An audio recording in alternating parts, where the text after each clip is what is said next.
Hello everyone, welcome to digital ভাব। তোমাদের সকলকে ডিজিটাল ভাবে স্বাগত। আজ আমরা পঞ্চম শ্রেণীর ইংরাজির তৃতীয় সাবমেটিভের ৪ নম্বর স্কুলটি করব। তাহলে চলো শুরু করা যাক। দেখো, তোমাদের সবার প্রথমে কি আছে?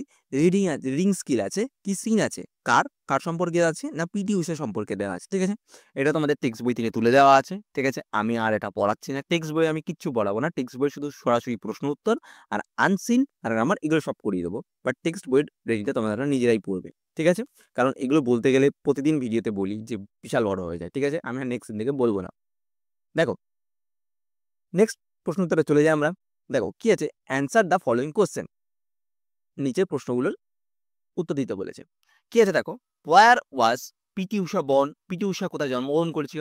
P T Usha born at Payyoli, a village in Kerala. কেরালার একটা গ্রামে, কি নাম না পায়োলি গ্রামে সে জন্মগ্রহণ করেছিল। নেক্সট কি বলেছে, what was the full name of PT Usha? PT উষার পুরো নাম কি?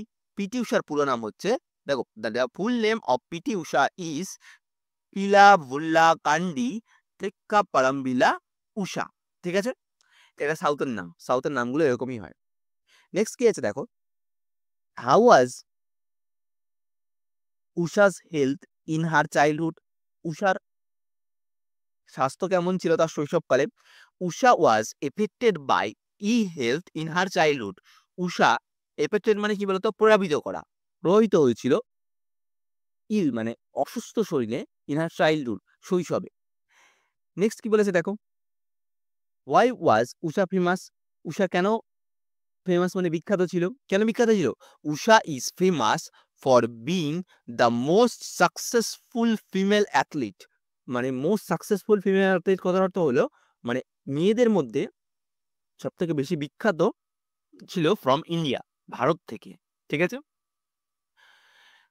What titles did Usha earn extraordinary performance at the ট্র্যাকে? অর্থাৎ সে যখন দৌড়াতো তখন সে কি টাইটেল জিতেছিল? মানে টাইটেল মানে কি, উপাধি, সে তাকে কি বলে ডাকা হতো? Usha earn the titles the queen of running, the queen of Indian running track. মানে ইন্ডিয়ান যে রানিং ট্র্যাক গুলো হয় সেই ট্র্যাকের আর কি সে রানী। And the Payyoli express, Payyoli express মানে হচ্ছে তার গ্রামের নাম যেহেতু পায়োলি, এই জন্য ওটার নাম দিয়ে তাকে দিয়ে দেওয়া হয়েছিল পায়োলি এক্সপ্রেস। বুঝতে পেরেছো? নেক্সট কি বলেছে, রাইট টি ফর ট্রু, সত্যের জন্য টি, আর এফ ফর ফলস, মিথ্যার জন্য এফ লিখতে বলেছে। PT Usha is an ordinary athlete. PT Usha ছিল একজন সাধারণ খেলোয়াড়, অ্যাথলিট। এটা সত্য না মিথ্যা? অবশ্যই মিথ্যা, তাই তো। সে কি ছিল? একজন ফেমাস অ্যাথলিট, সে একজন বিখ্যাত অ্যাথলিট ছিল, তাহলে এটা ফলস হবে। নেক্সট কি বলেছে, উষা ইজ ফ্রম দিল্লি। উষার বাড়ি কোথায় ছিল? দিল্লিতে। না, মিথ্যা, তার বাড়ি তো সাউথে ছিল, পায়োলি কেরালাতে ছিল। Usha was born in the Payyoli district. Usha Payyoli ডিস্ট্রিক্টে সে জন্মগ্রহণ করেছিল। সত্য না মিথ্যা? অবশ্যই ট্রু, তাই তো, সে তো পায়োলিতেই ছিল, জন্মগ্রহণ করেছিল। Payyoli is the name of an express train. Payyoli কিসের নাম? না একটা এক্সপ্রেস ট্রেনের নাম। সত্য না মিথ্যা? এটা মিথ্যা তো, কারণ পায়োলি তো একটা তোমার ডিস্ট্রিক্টের একটা গ্রামের নাম, তাই তো, তাহলে এটা হবে ফলস। নেক্সট কি, পিটি উষা, মানে এটা ফলস হবে। ফলস মানে হচ্ছে ঠিক হবে আর কি। ঠিক আছে, এটা মানে কাটা নয়। ফলস মানে আমি ফলস বুঝিয়েছি, ঠিক আছে, মানে এটা এমন নয়। ওকে, আচ্ছা। PT Usha is not a strong girl. PT Usha একটা মানে শক্তিশালী মেয়ে ছিল না। সত্য না মিথ্যা? মিথ্যা, কারণ কারণ সে তো মানে কঠোর ছিল, শক্তিশালী ছিল, অবশ্যই সে না দৌড়াতে পারতো। ঠিক আছে, তাহলে এটা ফলস হবে। বুঝতে পেরেছো? এটাও এফ হবে। ঠিক আছে, এইগুলো কাটা বলতে কি আমি ফলস বলে কেটে দিয়েছিলাম, বাট এটা ট্রুই হবে। ওকে, মানে ট্রু নয়, এফ ফলস। ঠিক আছে, নেক্সট কি আছে দেখো, complete the following sentence with the information from above passage. তোমাকে অ্যাবভ প্রথম প্যাসেজ থেকে নিয়ে তোমাকে সেন্টেন্সগুলোকে কমপ্লিট করতে হয়েছে। The famous and successful female athlete from India is, female athlete বলেছে, একটু আগেই পড়ছিলাম, কার প্যাসেজ সম্পর্কে পড়ছি? পিটি উষা। তাহলে কি হবে, এই পাকিস্তানে লিখে দেবে পিটি উষা। নেক্সট কি আছে দেখো, Usha was affected by in health, সে তার অসুস্থ শরীর নিয়ে প্রভাবিত হয়েছিল, তাই তো, ছোটবেলায়। নেক্সট কি আছে, P T Usha promises in sports could be clearly notified from her early childhood. বুঝতে পেরেছো, পিটি উষা প্রমিসেস কথা দিয়েছিল ইন স্পোর্টস মানে খেলাধুলাতে, could be clearly noticed from, তার দেয়া ছিল হার আর্লি চাইল্ডহুড, একদম শৈশবকাল থেকে। নেক্সট কি আছে দেখো, Usha was born at Payyoli in Kerala. সে কেরালাতে, উষা পায়োলিতে জন্ম করছিল, সেটা কোথায় অবস্থিত, কেরালাতে অবস্থিত। নেক্সট কি আছে, উষাস পারফরমেন্স অন দ্য ট্র্যাক ওয়াজ কি এক্সট্রাঅর্ডিনারি। এক্সট্রাঅর্ডিনারি মানে হচ্ছে একটাই চমৎকার, এক্সট্রাঅর্ডিনারি মানে হচ্ছে আরো ভালো। বুঝতে পেরেছো? Find out the words from the above passage which means the following.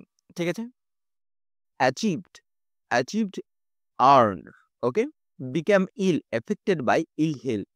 ঠিক আছে, নেক্সট কি আছে দেখো, write down the opposite of the following words. বিপরীত মানে লিখতে বলেছে। কি আছে দেখো, ফিমেল কি হবে, ফিমেলের বিপরীত কি হবে, ফিমেলের বিপরীত হবে মেল। ফেমাস, ফেমাস মানে হচ্ছে বিখ্যাত, আননোন। Extraordinary, ordinary. ঠিক আছে, নেক্সট কি বলেছে দেখো, রিডিং স্কিল আনসিন। আনসিন দিয়েছে, আনসিনটা আমি তোমাদেরকে পড়িয়ে দিচ্ছি। ঠিক আছে, তারপর তোমরা প্রশ্ন উত্তরগুলো করবে। দেখো, in a small village nestled between the tall mountains and led by a young boy named আরব, মানে একটা ছোট্ট গ্রাম, ঠিক আছে, যেটা দুটো পাহাড়ের মধ্যে রয়েছে। লিভ আ ইয়ং বয়, একটা বালক ছিল, যার নাম কি ছিল, Arab. Every day Arab would go to the forest, সে বনে যেত, অ্যান্ড কালেক্ট ফায়ারউড, মানে ফায়ারউড মানে কি জ্বালানি সংগ্রহ করতো, ফর হিজ ফ্যামিলি, তার পরিবারের জন্য। দ্য ফরেস্ট ওয়াজ ডেন্স, ঘন, and full of trees, tall trees touch the sky, মানে লম্বা লম্বা গাছ ছিল যেগুলো কি না আকাশকে ছুঁয়ে ফেলতো। Arab enjoyed the listening to the chipping birds, মানে পাখির কিচিরমিচির শুনতে সে ভালোবাসতো। Watching the sunlight filter through the leaves, মানে গাছের পাতার ফাঁক দিয়ে সূর্যের আলো যখন আসতো সেটা দেখতে সে খুব ভালোবাসতো। One day he saw gathering woods. As he was gathering woods, one day সে যখন একদিন কি করছিল না কাঠ জোগাড় করছিল, he heard a faint sound, সে একটা মানে ফেইন্ট মানে একটা মৃদু আওয়াজ শুনতে পেল। Following the sound, ওই আওয়াজটাকে ফলো করে he found the small injured bird laying on ground, একটা পাখিকে খুঁজে পেল যে কি না সে কোথায় না মাটির মধ্যে পড়েছিল। he gently picked up the bird, সে ধীরে ধীরে একদম পুরো আলতো করে সে পাখিটাকে তুললো, and decided to take it home, মানে এবং বাড়িতে সে নিয়ে যাবে বলে ঠিক করলো। he carefully nursed the bird back to health, মানে সেই যত্ন সহকারে সেই পাখিটার দেখভাল করতো, অ্যান্ড ফিডিং ইট, খাবার খাওয়াতো, অ্যান্ড কিপ ইট ওয়ার্ম, এবং এটাকে গরম রাখতো। আফটার ফিউ উইকস, কিছু দিন পরে, the bird was strong enough to fly again, মানে ওই পাখিটা কি করতো না স্ট্রং মানে শক্তিশালী হয়ে গেছিল, টু ফ্লাই অ্যাগেন মানে ওড়ার জন্য। Arav felt very deep sense of happiness as he watch the bird soar into the sky, মানে আরবের মনের মধ্যে খুব একটা গভীর আনন্দ অনুভব হচ্ছিল যখন সে দেখলো যে পাখিটা আকাশে উড়ে যাচ্ছে। বুঝতে পেরেছো? পড়ি দিলাম, এবার এটা প্রশ্ন উত্তরগুলো করবো। দেখো কি আছে, answer the following questions and complete sentence. কি আছে দেখো, হোয়ার ডিড আরব লিভ, আরব কোথায় বসবাস করতো? Arav live in a small village nestled between tall mountains, মানে দুটো পাহাড়ের মাঝখানে একটা ছোট্ট গ্রামে সে বসবাস করতো। নেক্সট প্রশ্ন কি বলেছে, where did Arav do in the forest everyday, Arav প্রতিদিন জঙ্গলের মধ্যে কি করতো? Arav collected firewood in the forest everyday, সে জঙ্গল থেকে সে জ্বালানি সংগ্রহ করতো। নেক্সট প্রশ্ন কি বলেছে, what did Arav find in the forest one day, Arav একদিন জঙ্গলের মধ্যে কি খুঁজে পেয়েছিল? Arav found a small injured bird lying on the ground, Arav কি খুঁজে পেয়েছিল? একটা ছোট্ট আঘাতপ্রাপ্ত পাখি মাটির মধ্যে শুয়ে রয়েছে, ইন দ্য ফরেস্ট জঙ্গলের মধ্যে, সে সেটা খুঁজে পেয়েছিল। নেক্সট কি বলেছে দেখো, how did Arav help the bird, Arav কিভাবে পাখিটাকে সাহায্য করেছিল? Arav help the bird by nursing it back to health, Arav এটাকে নার্সিং মানে সেবা শুশ্রূষা করেছিল, টু ব্যাক হিজ হেলথ মানে এইটাকে স্বাস্থ্যটাকে ফিরিয়ে নিয়ে আসার জন্য, অ্যান্ড ফিলিং ইট খাবার খাওয়াতো, অ্যান্ড কিপ ইট ওয়ার্ম এবং এটাকে গরম রাখতো। নেক্সট কি, how did Arav feel when the bird flew away? আরবের কি অনুভব হয়েছিল যখন পাখিটা উড়ে চলে গেছিল? Arav felt a deep sense of happiness মানে আরব একটা খুব গভীর আনন্দ অনুভব করেছিল। বুঝতে পেরেছো? নেক্সট প্রশ্ন কি বলেছে দেখো, গ্রামার আর ভোকাবুলারি দিয়েছে। কি আছে দেখো, fill in the blanks with appropriate articles and preposition. Appropriate article আর প্রিপোজিশন দিয়ে তোমাকে পূরণ করতে বলেছে। অলওয়েজ স্পিক ড্যাশ ট্রুথ, কি হবে? অলওয়েজ স্পিক দ্য ট্রুথ মানে সবসময় সত্য কথা বলবে। The train is coming dash Howrah, the train is coming from Howrah, ট্রেনটা হাওড়া থেকে আসছে। I am proud dash my school, I am proud কি অফ মাই স্কুল, আমি হচ্ছি আমার স্কুলের গর্ব। হি ইজ ড্যাশ এমিং, তাহলে কি হবে? He is an aiming, M এর উচ্চারণ এর মতন হচ্ছে, তাই তো? তাহলে এটা অ্যান হয়ে যাবে। নেক্সট কি বলেছে, the boy is looking dash me, তাহলে the boy is looking at me, সেই ছেলেটা আমার দিকে তাকিয়ে আছে।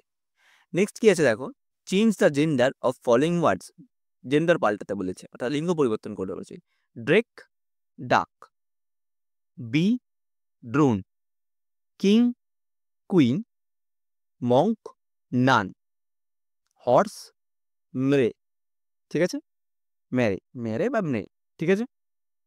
আচ্ছা, নেক্সট কি বলেছে দেখো, রাইটিং স্কিল দিতে হয়েছে কিনা, write a paragraph of any one of the following topic. Ishwarchandra Vidyasagar, প্রথমে ঈশ্বরচন্দ্র বিদ্যাসাগর দিয়েছি, আমি দুটো টপিকই লিখেই দিয়েছি। দেখো তোমাদের যেটা ভালো লাগবে সেটা লিখবে, ঠিক আছে? দেখো ঈশ্বরচন্দ্র বিদ্যাসাগর কি আছে, Ishwarchandra Vidyasagar was a great scholar and social reformer of Bengal, অর্থাৎ কি, ঈশ্বরচন্দ্র বিদ্যাসাগর ছিল একজন বাংলার মহান পণ্ডিত এবং সমাজ সংস্কারক। সোশ্যাল রিফর্মার মানে কি? সোশ্যাল রিফর্মার মানে হচ্ছে সমাজ সংস্কারক। He was born on 26 September 1820 at Birsingha in Medinipur, সে মেদিনীপুর জেলার বীরসিংহ গ্রামে জন্মগ্রহণ করেছিল। His father name was Thakurdas Bandyopadhyay and his mother name was Bhagabati Devi, তার বাবার নাম ছিল ঠাকুরদাস বন্দ্যোপাধ্যায় এবং মায়ের নাম ছিল ভগবতী দেবী। ফ্রম হিজ চাইল্ডহুড, শৈশবকাল থেকেই হি ওয়াজ ভেরি ইন্টেলিজেন্ট, সে ছিল খুবই বুদ্ধিমান। হি লাভ টু স্টাডি, সে পড়াশোনা করতে ভালোবাসত। He studied at Sanskrit college, সে কি না সংস্কৃত কলেজে পড়াশোনা করতো ইন কলকাতা, কলকাতায়। লেটার বিকেম ইট প্রিন্সিপাল মানে শেষমেশ সে কি আছে, এটারই প্রিন্সিপাল হয়ে গেছিল। Vidyasagar work hard for women's education and started school for girls, মানে বিদ্যাসাগর কঠোর পরিশ্রম করেছিল ওমেন্স এডুকেশন মানে নারীদের শিক্ষার জন্য, and started school for girls মানে মেয়েদের জন্য স্কুল চালু করেছিল। He also introduce the widow remarriage India, মানে এই ইন্ডিয়াতে উইডো মানে বিধবা বিবাহর প্রচলন করেছিল। হি রোট মেনি ইম্পর্টেন্ট বুকস, সে অনেক গুরুত্বপূর্ণ বই লিখেছিল, লাইক বর্ণ পরিচয়, to teach the Bengali children মানে বাংলার ছেলে বাচ্চাদেরকে পড়ানোর জন্য সে কি লিখেছিল, বর্ণ পরিচয় লিখেছিল। Vidyasagar was an honest and bold and kind man, মানে তিনি ছিলেন একজন সৎ, সাহসী এবং দয়ালু মানুষ। He died on 29th July 1891, সে 29শে জুলাই 1891 সে কি না মারা গেছিল। Still today he remember as the father of modern Bengali poets, মানে তাকে বাংলায় সাহিত্যের কি বলা হয়, তাকে বাংলা সাহিত্যের মানে বাংলা সাহিত্য বলতে বাংলা সাহিত্যের গদ্যের জনক বলা হয়। বুঝতে পেরেছো? মডার্ন মানে কি আধুনিক, মানে আধুনিক বাংলার গদ্যের জনক বলা হয় এটা। বুঝতে পেরেছো? আচ্ছা, এটার বাংলা মানেটা আমি লিখিয়ে দিয়েছি, তোমরা পড়ে নেবে, আমি ডিসক্রিপশনে দিয়ে দেবো, দুটোই দিয়ে দেবো, দুটোরই বাংলা মানে দিয়ে দেবো, ঠিক আছে?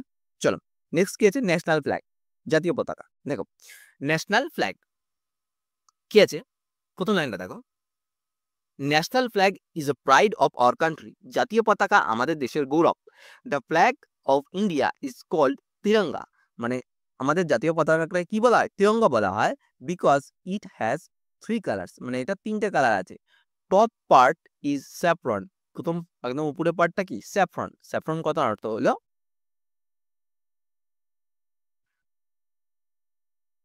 গেরুয়া। The middle is white with the Ashoka chakra, মাঝখানেটা হচ্ছে সাদা, যার যেখানে কি আছে একটা অশোক চক্র আছে। দ্য বটম ইজ গ্রিন, নিচে হচ্ছে সবুজ।